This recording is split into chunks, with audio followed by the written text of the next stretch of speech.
Many people have a best friend that they always share everything with. Many people's best friends are their pet cat or dog. Like me, my best friend ever is my pet dog Alfie. For my talk today, I'm asking you, would you let your best friend wear your lipstick?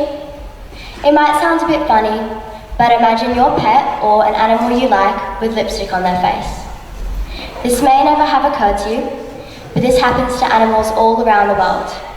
They are forced against their own will to be a tester of cosmetic products.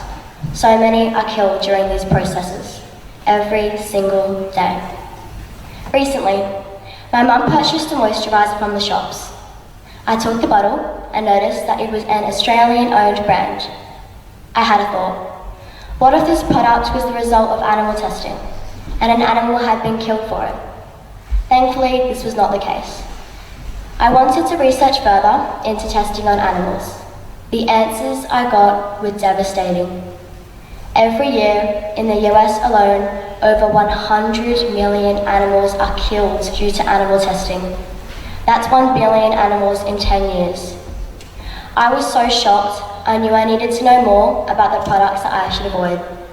I couldn't believe it. There are some brands that fortunately do not test on animals, but they are so vastly outnumbered by the ones that do. Unfortunately, I cannot name them, but I can tell you that you would have at least used half of these products. This is the horrible truth I face while reading about these companies. They hide from us what they do before their product lands on the shelves. The most common animals to be tested on are generally rabbits and rats. However, many dogs, cats, hamsters, pigs, frogs, monkeys, birds and fish are used in these processes as well. But what they do to these animals is horrific. In many cases, the helpless animals are confined to cages, burned, poisoned, blinded, forced to inhale toxic fumes, have their spines crushed, cut up alive or even drilled into. Now let that sink in. Imagine your pet cat or dog going through this, wishing for it to stop. These testers don't stop on these animals, sometimes until they're dead. These animals are not ours, yet we use and kill them for our own uses. The physical pain these animals are experiencing is so sickening, but it also takes an enormous toll on them mentally.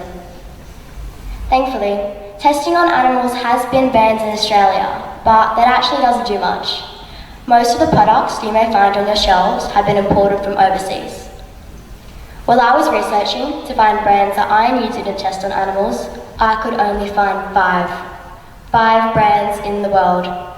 It disgusts me. We send people up to the moon and back. We have phones that can unlock with one look. We even have cars that can drive themselves, but we still test on animals.